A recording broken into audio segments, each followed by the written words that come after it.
today's mission memory, I got so much good communication from friends and family and former companions. Let's go. Some batchmates, some on the mission. You always room, well, most of the time you room with a group of elders. And I had some amazing memories with all of these elders, all these guys. I always got stuck in a house full of elders who were better dedicated, more dedicated, better prepared, knew the language better. I sucked at the language. I think I was officially the worst Tagalog speaking missionary. By my own admission, I tried to speak Tagalog. I could speak it, but I was never good. My brain just was not prepared for the conjugations. I couldn't un-Americanize, I couldn't un-English myself from where the verb goes. And so I struggled. I am a firm believer in body language, or in your facial expression, is like 90% of what a person is engaged with. And so I learned that on my mission, because I was excited about the gospel. I still am. I am not the perfect person, but I'm trying to be better every day. And the gospel of Jesus Christ helps me to recognize that because he died for my sins, which are many, I can be better. I have hope. There's hope. And so the message of the gospel on my mission, I was always excited to share it. The communication, the language for me was a problem. And so, and being surrounded with elders who were just so dedicated, and they got it. They were smarter than me, especially when it came to language. I had a good grasp of the gospel. I was from a home where we did study the scriptures daily, and I'm from a scripture family where you weren't allowed to fall asleep during scriptures. My dad would make us stand up if we started sleeping, and so many a time we were standing reading scriptures. I'm from a prayerful family, so my dad would wake us up at 3 o'clock in the morning to say family prayer, because he was leaving at 3:30 to head off to morning traffic from Rancho Cucamonga to LA, and the 405 freeway was nobody's friend during the 90s. And so he was waiting in traffic to and from his work for hours. You know, what should be an hour-long commute was easily, for my father, three hours there and back. So back to the mission. Some of my companions and my housemates on the mission would daily remind me, and they weren't trying to do it, they just did it by their examples. They would daily remind me of how excellent somebody could be. So one of my first junior companion, his name was Elder Astokia, and he was prepared to be a senior companion long before he entered the mission field. I believe he was born a senior companion. Well versed in the scriptures, of course had a command of the language, not just of Tagalog because he was Filipino, but he picked up on the other dialects as well. And it was one of those things where I knew I was not prepared to be his senior companion. And because of that, I really had to try better.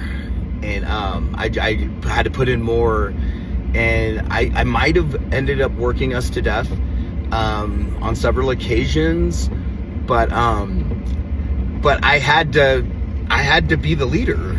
And so, and he was incredible. So I had to try to lead. And a lot of days it was just better to have him lead. And And it was one of those memories in the mission specifically where we had been late for an appointment and we're praying to get there. And Sister De La Cruz was, I believe she was like 83, 84 years old. I got to look up her baptismal record, but she was incredible. And the De La Cruz family was a beautiful family. She had taken the missionary lessons from everybody for the past 20 years. And she was going blind. And she could never really see us, but she knew the lessons and she knew the gospel. And the impact that she had on me and Elder Estokia was incredible. Her faithfulness. At 80 plus years old, she was baptized in the ocean in northern Luzon on a day that was windy as heck, and the waves were chopping. And we walked Sister De La Cruz out into the ocean. And we baptized her. And it was one of those moments in my life, and I've had many on my mission. When I say my mission changed my life, I went on my mission as a little boy from Hurricane, Utah. And I had great parents, and my parents tried to prepare me as best they could for life and for growing up. And I had some wonderful mentors in my life that really put in a lot of work to me. I had had the blessing of seeing Dan Spenlove the other day, him and his wife, and the work, the sacrifices he put into me not only resulted in me having that sense of feeling towards others and towards youth in the ward. I was just a member of his ward, and he took us down to the Grand Canyon. He planned campouts for us. He sacrificed time for us, and it was one of those mentors in your life that impact your life. And so I had really good upbringing, but I was still a little boy in my head.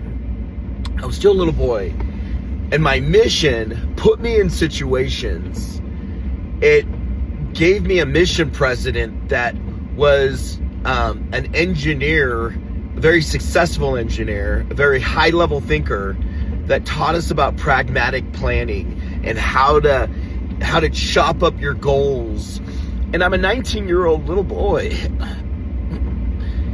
and I'm being exposed to some wonderful, not just spiritual leaders, but real world success stories that are teaching me, and experiences through teaching the gospel to people like Sister De La Cruz that accepted the gospel after having been taught by so many missionaries. And Elder Estokia and I were able to baptize her and to bless the De La Cruz family with having their grandmother join them in covenant. As I strive to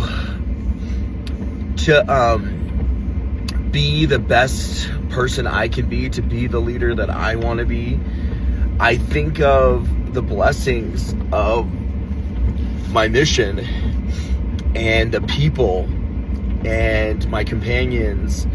I have so many memories. I have so many stories. Each day for those 2 years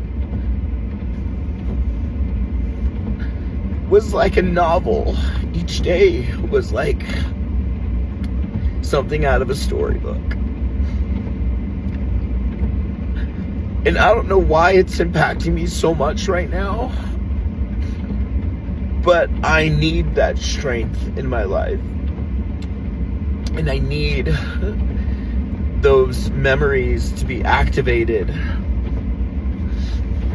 I loved Renee's comment because she said that sharing those good memories, there's positive neuroscience to back up that it releases those endorphins. And taking the time to share these videos, I think for me, is impactful because I don't get the opportunities to sit down with all my kids. Out of my 13 kids and a couple others that don't claim me anymore, and I still love them, and I love all my kids, but in general, you don't get these opportunities to have these moments to share.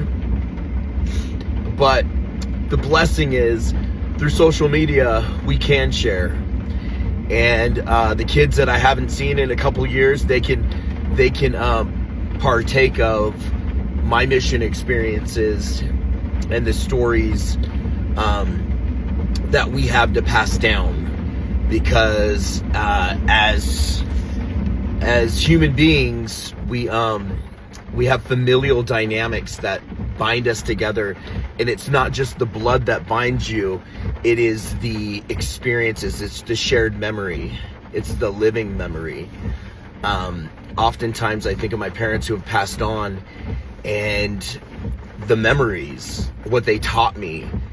I told my wife, Rebecca, this the other day. I said, half of the things that I value to my core that my dad taught me, I hated the lesson. I did not enjoy working side by side with my dad. I did not see things the same way he did. And the blessing of it is, now that I can remember it, I remember the value of it. And I'm grateful that he forced me to do half the things that I now treasure. My mission being one of them.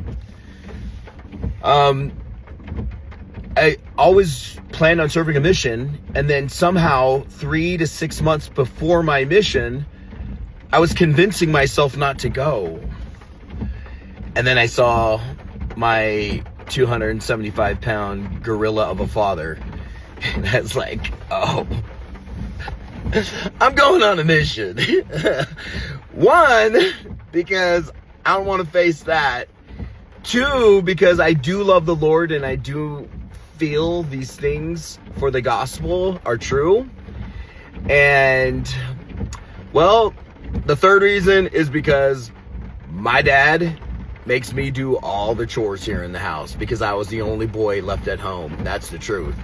And so I thought, man, a 2-year break from Clayton Ahquin, sign me up.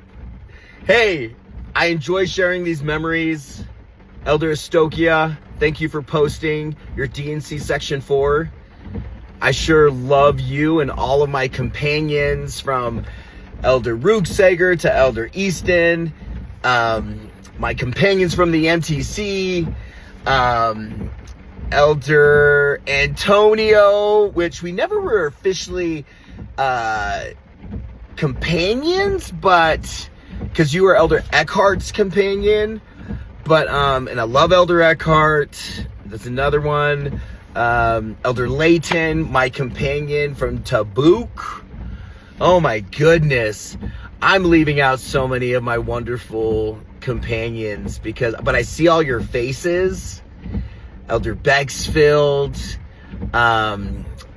Elder, oh my goodness, who was after Elder Bexfield? I see your face, and I'm gonna remember it. Oh man. Big smile, always kind to me, dynamic. Oh, dude. Okay, well, there's my mission memory for the day. Filling my endorphins with goodness. I want to say that as a striving member of the church, that's striving to do better each day. Today's a better day than yesterday, and certainly a better day than the day before. I love you all. Make it a great day.